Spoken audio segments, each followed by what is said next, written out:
We live in the most connected generation in history, and yet anxiety has become our constant companion. The ground feels unstable. The noise never stops. The future feels uncertain. And somewhere between headlines and heartbeats, peace feels out of reach. But what if one ancient psalm was written for this exact moment? Psalm 46 does not deny chaos. It assumes it. It speaks of earthquakes, raging nations, collapsing mountains. And then it dares to say, "Be still." Not because the world is calm, but because God is present. This isn't a message about escaping anxiety. It's about standing unshaken in the middle of it. This psalm was written for the age of anxiety. There are psalms we turn to in sorrow. Others we cling to in joy. And then there are some strangely timeless, that feel as though they were written not thousands of years ago, but yesterday. This is one of them. Because this is not just a psalm of poetic comfort. It's a survival map for the soul in an age that never stops spinning. It starts with a whisper, a racing mind at 3 a.m., a heart that won't slow down even when the body is still. We live in the most connected generation in history, and yet anxiety is our most common companion. Notifications ping. Deadlines loom. The world feels like it's on fire, and we're expected to function through it all. And into this storm the Psalms speak, not just as ancient poetry, but as divine interruption. Psalm 46 is where many land when panic sets in. God is our refuge and strength, a very present help in trouble. We quote it. We hang it on our walls. But few stop to see what the psalm actually walks us through. Because it doesn't deny the chaos, it assumes it.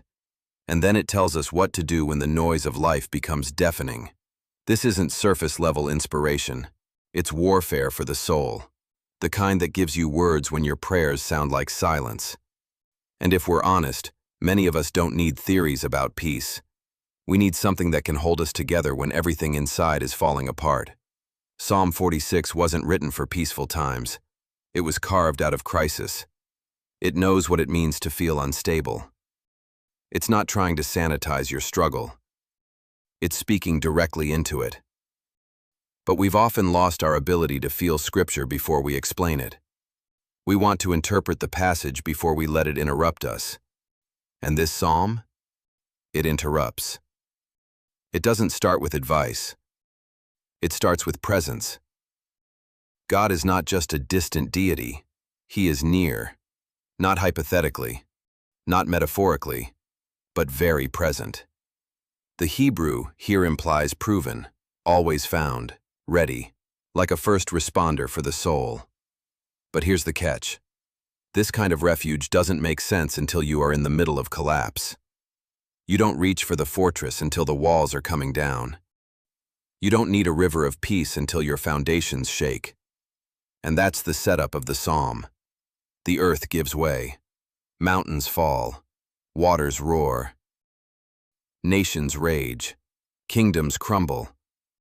In other words, it's written for our timeline. And it does not offer shallow platitudes. It speaks of stillness in the middle of war, of peace in the presence of turmoil. Because anxiety doesn't wait for your calendar to clear. It doesn't care how well you hide it. And that's why this psalm matters. Because it tells the truth. And then it points us somewhere deeper. So here's the real question. What does God's voice sound like in the middle of your anxiety? That's where we're going. Where refuge becomes reality. Psalm 46 is not built on denial. It does not minimize fear or pretend instability is imaginary. It teaches us how to stand when the ground refuses to cooperate. When the ground moves. I used to think anxiety was mainly about fragile personalities or weak faith. That if someone truly trusted God, their mind would stay calm and their heart steady. But Psalm 46 dismantles that illusion quickly. It opens not with peaceful meadows, but with tectonic collapse. Though the earth give way, that's not mild discomfort. That's foundational failure. The psalm assumes instability. It doesn't shame it. It doesn't dismiss it. It names it. And that naming is important. Anxiety often intensifies when we try to suppress it. When we tell ourselves we shouldn't feel unsettled. When we spiritualize denial. But this psalm looks directly at the trembling and says, yes, sometimes the mountains fall into the sea. Sometimes what felt permanent dissolves. And still, we will not fear. That phrase sounds almost defiant, but it isn't bravado. It's perspective. The psalm does not say there is nothing to fear. It says fear does not get the final word. Here's the first shift this psalm teaches us. Refuge is not escape. It is proximity. God is not described as a ladder out of trouble. He is described as a refuge within it. A fortress does not remove the storm. It shelters you inside it. Consider something personal. Have we been asking God to remove what He intends to anchor us through? We often pray for anxiety to vanish. The psalm teaches us to look for presence instead. That doesn't feel as dramatic, but it's far more durable. Then the imagery pivots. There is a river whose streams make glad the city of God. The psalm moves from earthquakes to a river, from roaring waters to steady streams. The contrast is intentional. Outside chaos does not eliminate internal supply. Jerusalem had no natural river. That makes the metaphor even stronger. The city's survival depended on hidden water sources beneath it. What appeared vulnerable was secretly sustained. This is the second theme. Hidden provision. Anxiety convinces us that what we see is all that exists. Psalm 46 reminds us that what sustains us is often invisible. God is in the midst of her. She shall not be moved. Notice the repetition of movement language. The earth moves. Mountains move. Waters move. But the city of God does not. Why? Not because the walls are strong. Because God is within. That is the theological core of this psalm. Stability is not rooted in circumstances. It is rooted in indwelling presence. And here's the emotional reset we need to sit with. If God's presence defines stability, then instability outside does not automatically mean instability inside. That's hard for us, because we are conditioned to measure peace by environment. If the news calms down, I'll relax.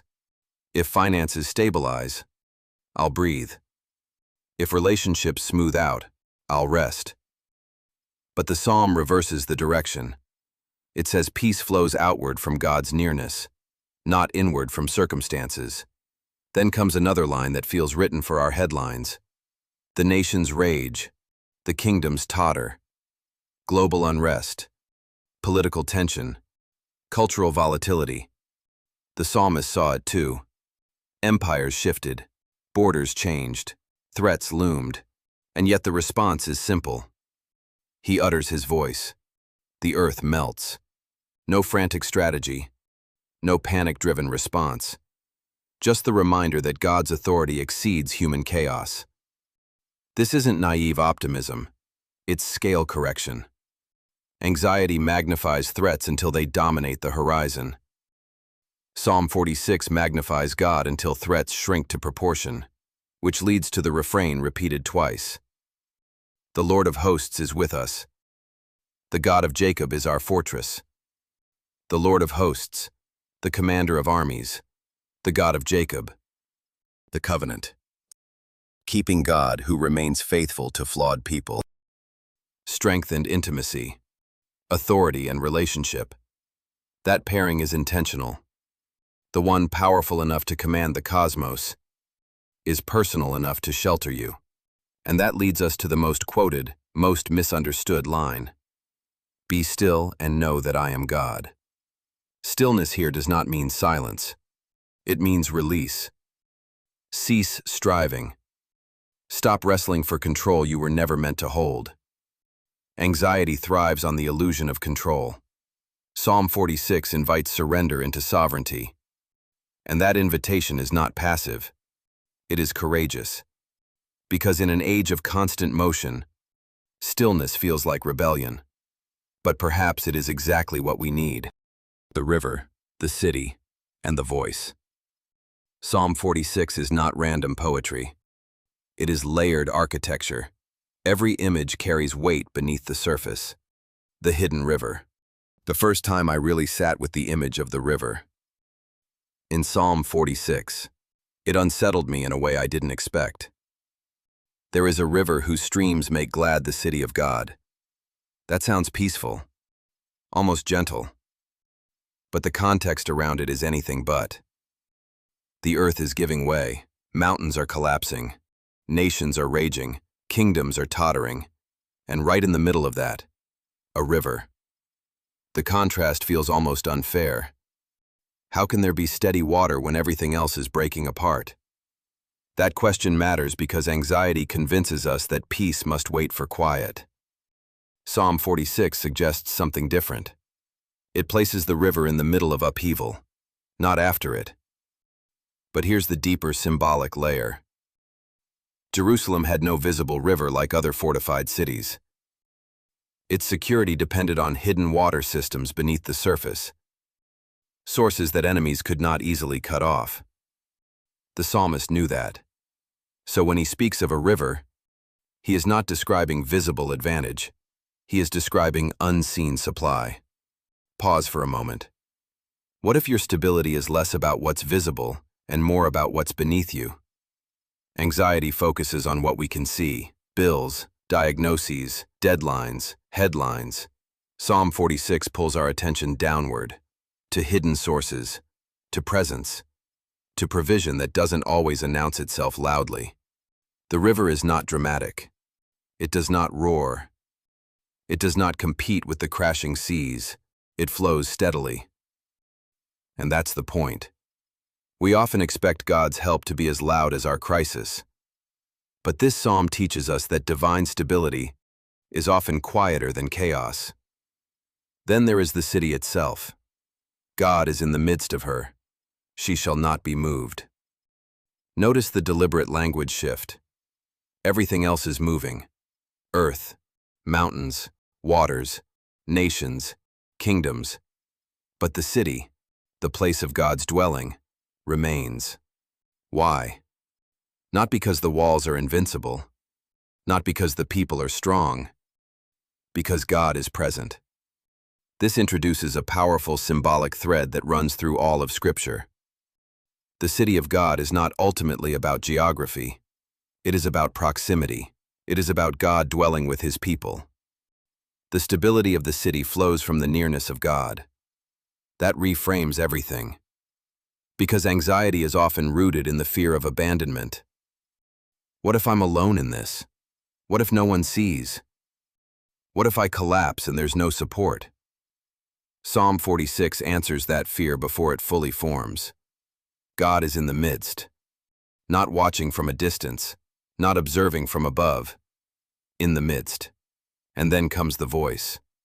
The nations rage, the kingdoms totter. He utters his voice. The earth melts. No drawn-out battle scene, no epic war narrative, just a voice. The imagery is almost understated. Human power trembles. Political structures shake. Cultural systems rage. And then, a word. The earth melts. The psalm compresses divine authority into a single utterance. It's not loud theatrics. It's effortless sovereignty. Here is the emotional reset we need to sit with.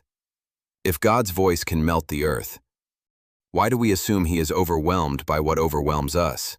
Anxiety thrives on the assumption that threats are larger than help. Psalm 46 flips the ratio. It enlarges God beyond the scale of the crisis. But the psalm does not end in spectacle. It ends in invitation. Be still. After earthquakes, after rivers, after aging nations, after melting earth, stillness. This is not passivity. It is perspective restored. The Hebrew carries the sense of loosening your grip, letting go, ceasing the frantic internal wrestling. And here is where the psalm becomes painfully relevant to our age. We live in constant motion. Information never stops. Opinions never sleep. Outrage refreshes by the minute. We scroll through instability before breakfast. Stillness feels irresponsible. But perhaps stillness is not irresponsibility. Perhaps it is resistance. Resistance against the narrative that everything depends on your vigilance. Resistance against the belief that peace must be manufactured. Psalm 46 does not eliminate the shaking world. It anchors you in the middle of it. And that anchor is not an idea. It is presence, learning to be still in a moving world. Psalm 46 is not meant to be admired. It is meant to be practiced. And practice looks very different from inspiration. The discipline of stillness. I used to think stillness would arrive naturally once life calmed down. That when the deadlines slowed, the finances stabilized, the headlines softened, I would finally feel peace. But life never cleared the schedule. And Psalm 46 began to feel less like poetry and more like confrontation. Be still. Not when everything resolves. Not when the noise fades. Now. This is where the psalm becomes deeply practical. Because stillness is not primarily about physical silence. It is about internal surrender. It is about ceasing the relentless mental rehearsal of worst-case scenarios. It is about unclenching the grip we keep on outcomes. Anxiety convinces us that constant mental motion equals responsibility. If I stay alert, I won't be caught off guard. If I anticipate every possibility, I'll avoid collapse. But Psalm 46 gently dismantles that illusion. God is our refuge, not our contingency planning. Ask yourself something uncomfortable. When you feel anxious, do you instinctively pray? Or do you instinctively strategize? There's nothing wrong with wisdom. Nothing wrong with preparation. But anxiety often reveals what we truly believe about control. The discipline of stillness is not denial. It is declaration. It declares that God's sovereignty exceeds your forecasting. It declares that His presence is not dependent on your performance. And that practice must be cultivated. It might look like turning off notifications long enough to breathe. It might look like beginning the day with scripture before headlines. It might mean sitting in silence for 5 minutes, not trying to solve anything, just acknowledging God's nearness. Small acts, quiet resistance. The psalm also reframes how we interpret instability. When the earth gives way, our instinct is to panic. Psalm 46 suggests another possibility. Instability can expose where we've been leaning too heavily on temporary structures. If financial security defines your peace, market shifts will shake you. If public approval defines your stability, criticism will devastate you. If health defines your sense of control, illness will unravel you. But if God defines your refuge, instability becomes disorienting, not destructive. The psalm does not promise immunity from fear. It promises an anchor in fear. And that anchor changes how we move through ordinary life. It changes how we read the news. Instead of spiraling into dread, we remember scale. Nations rage and God remains. It changes how we navigate uncertainty. Instead of obsessing over outcomes, we return to presence. It changes how we approach prayer. Instead of frantic pleading for circumstances to shift, we ask for rootedness while they do. Here is another quiet reset. What if the goal is not to eliminate anxiety completely, but to shorten its authority over you? Psalm 46 does not deny emotional response. It shortens fear's reign. We will not fear. Not because fear never whispers, but because fear does not rule. This is not emotional suppression. It is allegiance recentered.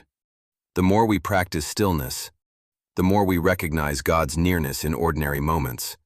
The more we return to His presence, the less destabilizing external tremors become. And that practice shapes something profound. It shapes endurance.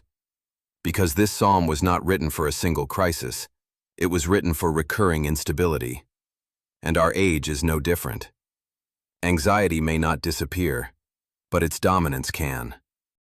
And that is where the final movement of this psalm leads us. Not to fragile optimism, but to unshakable hope rooted in who God is. Unshaken in an age that shakes. Psalm 46 does not promise a quiet world. It promises a present God. And that difference changes everything. The still center. There was a moment recently when everything felt like it was accelerating at once. News cycles spinning, responsibilities stacking, conversations layered with tension. I remember thinking, if one more thing shifts, I'm not sure I can absorb it. And then Psalm 46 surfaced in my mind, not as a slogan, but as a sentence. God is our refuge and strength, not was, not will be, is. That present tense matters in an anxious age, because anxiety thrives in imagined futures. It borrows tomorrow's uncertainty and drags it into today's peace. It whispers about outcomes that have not happened. It projects collapse before collapse arrives. Psalm 46 anchors us in something unprojected, God's present nearness. It does not deny the shaking world. It reframes it. The earth gives way. The mountains fall. The waters roar. The psalmist does not soften the imagery. He intensifies it. And then, without changing the circumstances, he changes the vantage point. The Lord of hosts is with us. With us. That phrase dismantles isolation. Anxiety often isolates before it overwhelms.